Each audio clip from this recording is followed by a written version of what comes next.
Can you feel it, Canucks Nation? That familiar, almost haunting ache in the pit of your stomach. The one that whispers of what ifs and if onlys. Remember that gut-wrenching feeling? That sting of regret when the captaincy was stripped and Bo Horvat, the very heart and soul of your team, was shipped off to Long Island 2.5 years ago? We've lived with the aftermath, watching the Vancouver Canucks navigate a landscape where a once proud strength, the second-line center position, has become a gaping, undeniable void. It's a cruel twist of fate, isn't it? To trade away a player who perfectly filled a critical need, only to find yourself desperately searching for that exact piece years later. But what if the answer to Vancouver's most pressing problem isn't a new face, but a familiar one? What if the path to redemption, to reclaiming that crucial piece, involves a move so audacious, so steeped in irony, that it could only be described as a blockbuster do-over? This isn't just about a trade. This is about a franchise grappling with the ghosts of decisions past, a fan base yearning for return stability, and a bold proposal that could rewrite a chapter of Canucks history. Get ready, because the echoes of what if are about to get very loud in the Pacific Northwest, and the prospect of a beloved captain's return is stirring emotions that have long been dormant. It feels like a lifetime ago, doesn't it? That fateful period 2.5 years back, when the Vancouver Canucks, in a move that sent shockwaves through the hockey world, traded away their then captain, Bo Horvat, to the New York Islanders. It was a blockbuster ahead of the trade deadline, a decision born from a confluence of contract negotiations, roster retooling, and a perceived need to shake up the team's core. At the time, the move was framed as a necessary evil, a painful but ultimately strategic pivot for a franchise looking to redefine its future. And to be fair, in the immediate aftermath, the trade seemed to work out relatively well for both sides. The Canucks, leveraging the first-round pick they acquired in the deal, shrewdly brought in Filip Hronek, a defenseman who has since become a key piece of their blue line, a steady, impactful presence on the back end. On Long Island, Horvat, true to form, continued to be his usual steady, reliable self, providing the Islanders with a strong two-way center and a consistent offensive threat, a leader both on and off the ice. Yet, despite these individual successes, a broader truth has emerged in the intervening years. Neither team has truly seen their status as contenders fundamentally altered as a direct result of that trade. The Islanders, while benefiting from Horvat's presence, haven't ascended to the upper echelons of the Eastern Conference, still battling for playoff relevance rather than cup contention. And the Canucks, despite acquiring Hronek and seeing him flourish, have found themselves in a peculiar predicament. Fast forward to 2025, and Vancouver's most glaring, most pressing need is precisely what Bo Horvat used to provide: a strong, reliable second-line center. It's a cruel twist of fate, a stark reminder of how quickly a team's strengths can erode and how past decisions can echo loudly in the present. The very position that was once a cornerstone of their lineup has become their Achilles heel, leaving fans and analysts alike wondering if a different path could have been taken, if the future could have been shaped differently. As the Canucks continue their arduous search for an upgrade down the middle of the ice, a bold and almost unthinkable proposition has emerged. One that has ignited a firestorm of debate and speculation. Dave Benson of Heavy Sports, with a flair for the dramatic and a keen eye for irony, has proposed that the Canucks go all in to bring Bo Horvat back to Vancouver. It's a move that, on the surface, seems like a fantastical journey back in time, a reversal of a decision that once felt so final. But Benson's rationale is rooted in the Canucks' current undeniable need and the tantalizing prospect of a beloved former captain returning to fill a critical void. The proposed trade package is intriguing, suggesting that Vancouver would send a trio of promising prospects, including Aatu Räty, to the Islanders in return for Horvat. Let's break down the proposed deal, as it's a fascinating chess match of assets and needs. The Canucks would receive Bo Horvat, while the Islanders would receive Aatu Räty, Victor Mancini, and Aku Kaskenvuo. Benson articulates the strategic logic behind this audacious proposal with compelling clarity. In this revised landscape, he explains, Horvat is less of a burden and more of a strategic buyback for Vancouver. Acquiring a strong second-line center aligns perfectly with their current needs, a missing piece that could elevate their entire offensive structure. For New York, getting depth, youth, and flexibility might outweigh holding on to an aging contract, especially if they're looking to retool. This isn't just about sentimentality. It's about addressing a fundamental roster imbalance. For the Canucks, Horvat, a proven leader and a consistent 20 to 25 goal scorer, would immediately slot into that second-line center role, providing stability, two-way play, and a much-needed offensive spark. His presence would allow other players to settle into more natural roles, creating a more balanced and formidable lineup, a ripple effect that could benefit the entire roster. But perhaps the most fascinating and indeed ironic wrinkle in Benson's proposal is the inclusion of Aatu Räty. As Benson points out, one interesting wrinkle, the trade package going back to the Islanders could include Aatu Räty, who was part of Vancouver's return in the first Horvat trade. Räty, currently a center/forward in the Canucks system, has shown development and upside. Including him in the deal would add a homecoming reversal flavor, with the Islanders regaining a player they once gave up, now potentially further along in his development. Imagine the narrative. A player acquired in the original Horvat trade, now being used as a key piece to bring Horvat back.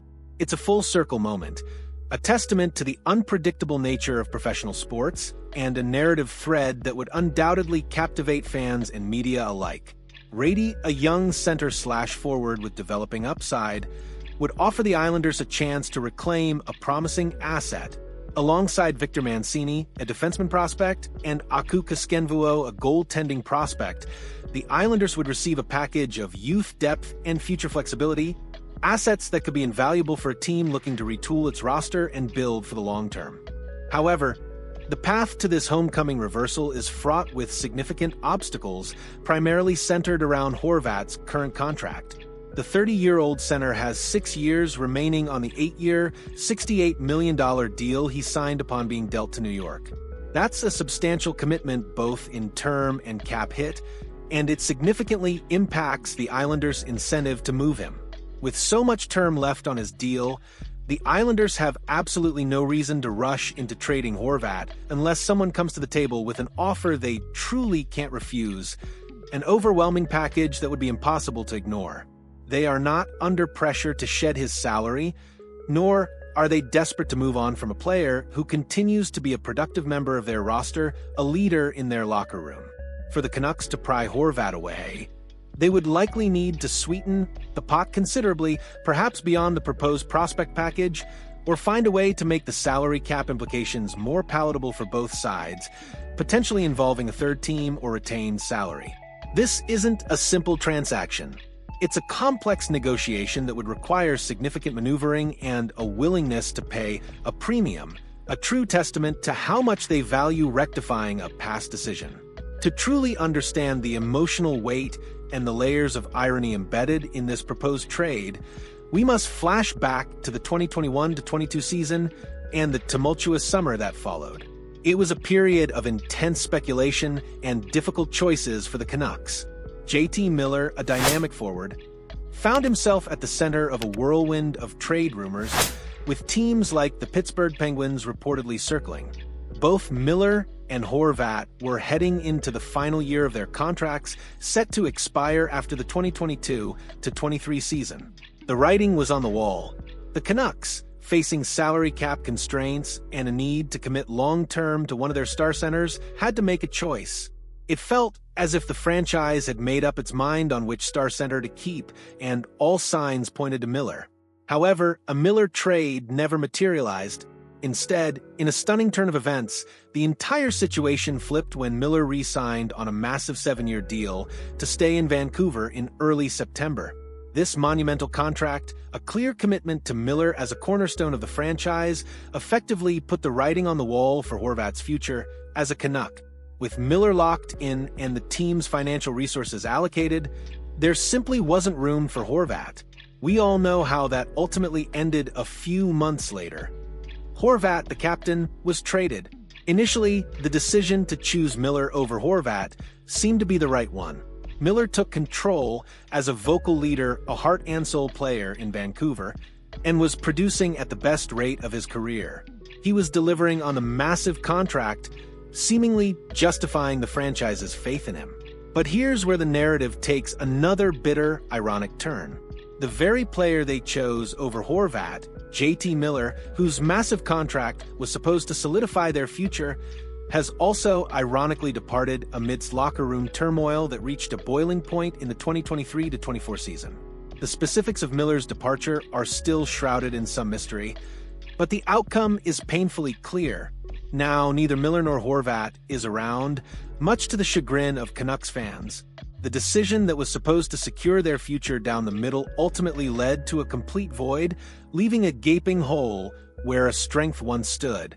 This entire saga, from the initial trade of Horvat to the subsequent departure of Miller, leaves you wondering how differently it all would have played out if Jim Rutherford, the Canucks president of hockey operations, had a do-over. The proposed trade for Horvat isn't just a transaction. It's a chance to rectify a past decision, to bring back a beloved player who perfectly fits a critical need, and to inject a much-needed dose of stability and leadership into the lineup. It's a high-stakes gamble, certainly, given Horvat's contract and the assets that would need to be surrendered. But for a team desperately searching for answers, for a fan base longing for a return to past glories, the prospect of Bo Horvat donning the Canucks jersey once more, even if it's a homecoming reversal facilitated by a player acquired in his original trade, is a narrative too compelling to ignore.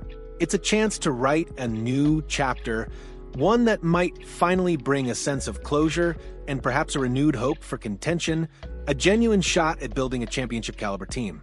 So, what's your gut feeling about this audacious proposal? Does the idea of Bo Horvat returning to Vancouver fill you with excitement, a sense of poetic justice, or does the complex history and his hefty contract make you wary, perhaps even a little cynical about the feasibility? And how much do you think the Canucks' past decisions regarding Miller and Horvat play into their current predicament? This trade symbolizes much more than a simple negotiation. It's the fascinating meeting of two distinct NHL moments, the glorious twilight of a dynasty trying to hold on, and the promising dawn of a future beginning to emerge in the hands of young players. It's a chance for redemption, a chance to right a perceived wrong, and a chance to finally fill that gaping void at second-line center. Share your thoughts and predictions in the comments below. We want to hear what you think about this potential do-over for the Canucks. And if you're captivated by the drama and irony of the story, make sure to hit that like button and subscribe to the channel for more exclusive, in-depth reports on the most intriguing stories in sports. Your engagement is what keeps us bringing you these stories, fueling the passion for the game we all love. Does this capture the emotional weight and historical irony of the situation for Canucks fans?